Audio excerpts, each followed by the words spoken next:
Assalamualaikum warahmatullahi wabarakatuh. Izin perkenalkan diri, nama saya Sabta Haji Firmansyah dengan nomor registrasi 160 261 078. Saya di sini ingin membuat video mengenai ilmu gizi. Yang pertama itu, apa sih pengertian dasar atau istilah gizi? Gizi kata berasal dari bahasa Arab yaitu giza yang berarti makanan. Gizi adalah substansi organik yang dibutuhkan organisme untuk fungsi normal tubuh dari sistem tubuh, pertumbuhan, dan pemeliharaan kesehatan. Yang kedua, ruang lingkup gizi. Ruang lingkup gizi itu dibagi menjadi 3 bagian. Yang pertama itu ada sumber energi. Zat-zat gizi untuk sumber energi itu seperti lemak, karbohidrat, protein.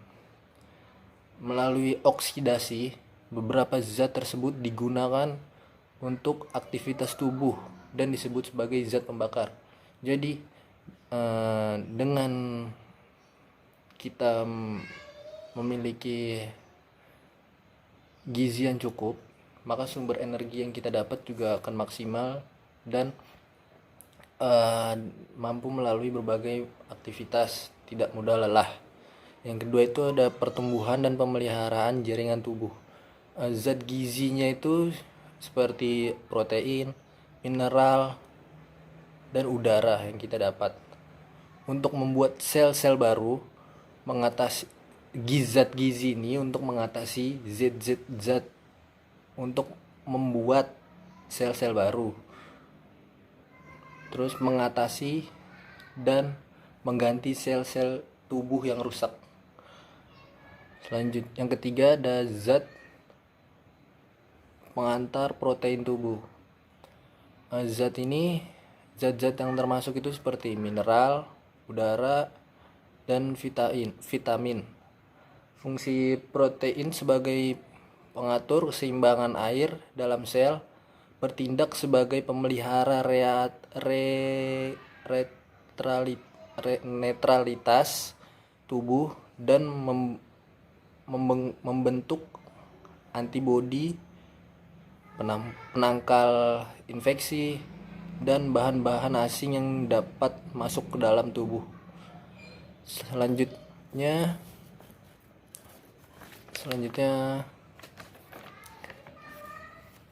hubungan gizi dengan kesehatan.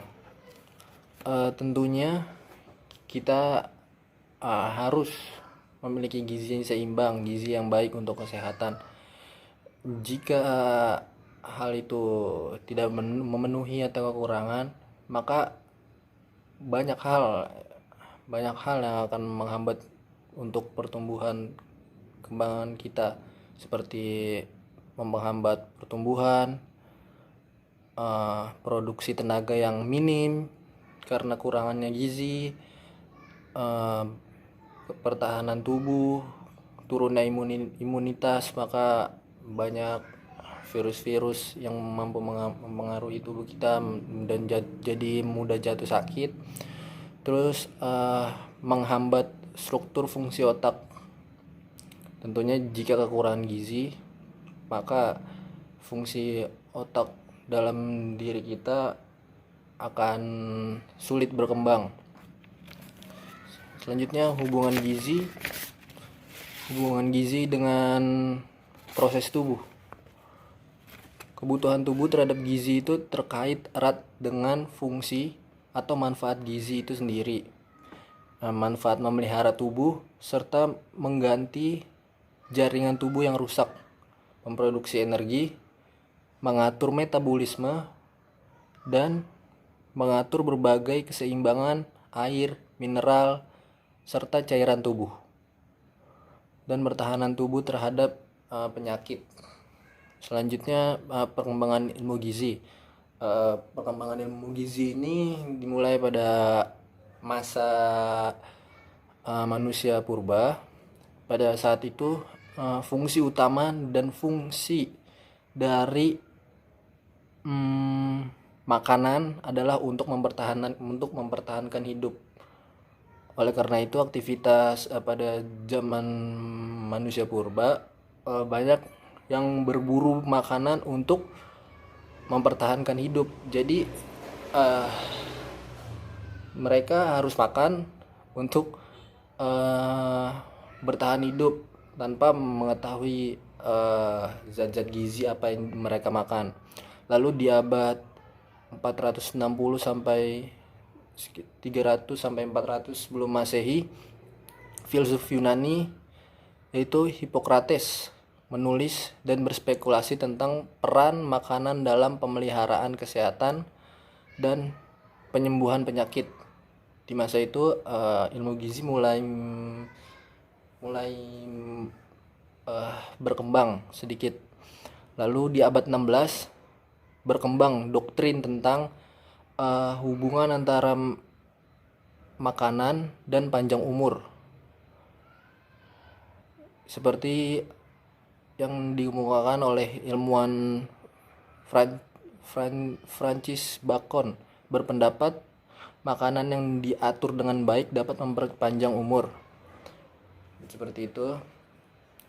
Di abad 17 sampai 19 penemuan ilmu dasar dibentuknya ilmu gizi, penetapan standar makanan, vitamin, analisis protein dan karbohidrat.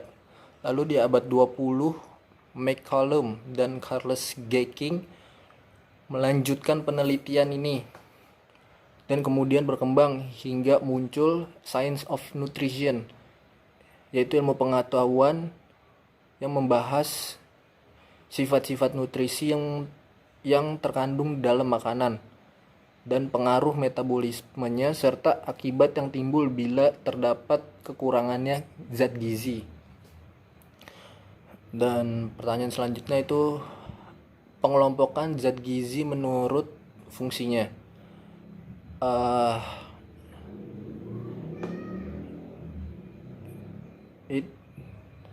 Menurut fungsinya dibagi menjadi 3, yaitu sumber energi, pertumbuhan dan mempertahankan jaringan tubuh, dan pengatur atau regulasi proses di dalam tubuh. Yang pertama itu sebagai sumber energi.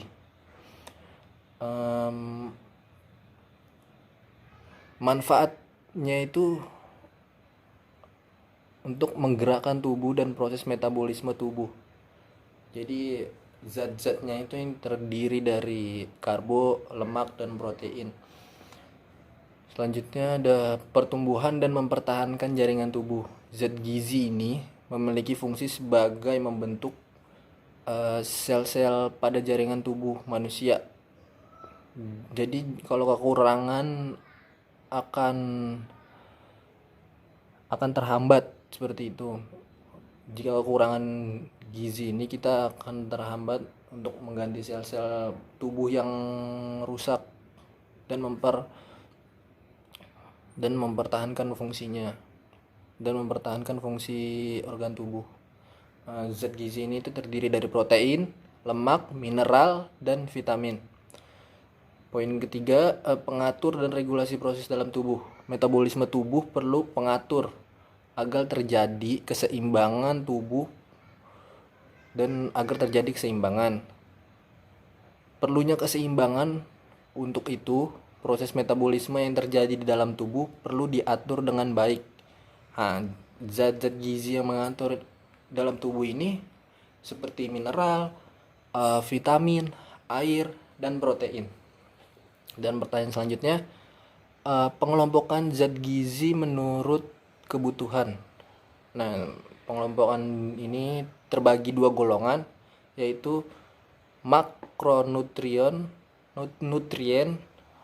yaitu komponen terbesar dari susunan diet, berfungsi untuk menyuplai energi, dan zat-zat esensial atau pertumbuhan sel dan jaringan, pemeliharaan aktivitas tubuh seperti karbohidrat, lemak, protein, makromineral, dan air.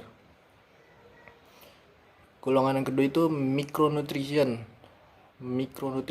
Yang pertama ada karbohidrat seperti glukosa serat, lemak seperti uh, asal linolet, omega 3 dan omega 6. Lalu ada protein seperti asam amino, leucin, isoleucin, dan lisin dan lain-lain. Yang keempat, mineral, yaitu seperti kalsium, fosfor, natrium, kalium, dan sebagainya. Lalu ada vitamin A, B6, B12, C, D, E, dan vitamin K. Dan poin selanjutnya itu air, seperti itu. Pertanyaan selanjutnya, pesan dasar gizi seimbang. Seperti yang kita ketahui, gizi itu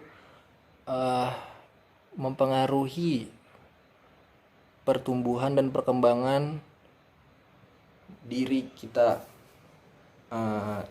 Dengan kekurangan gizi, maka akan mempenghambat pertumbuhan tersebut. Dan jika kelebihan gizi, maka akan tidak baik juga untuk tubuh. Maka oleh itu, zat gizi yang kita makan, zat gizi merupakan sumber pemeliharaan dan pertumbuhan tubuh. Lalu makanlah aneka ragam makanan yang mengandung unsur zat gizi yang baik untuk tubuh, untuk memenuhi sumber energi untuk aktivitas sehari-hari. Dan tentunya dengan gizi seimbang belum tentu juga untuk dengan gizi seimbang bukan berarti juga kita harus lupa dengan olahraga. Maka oleh itu kita harus sandingkan dengan olahraga yang rutin, baik, dan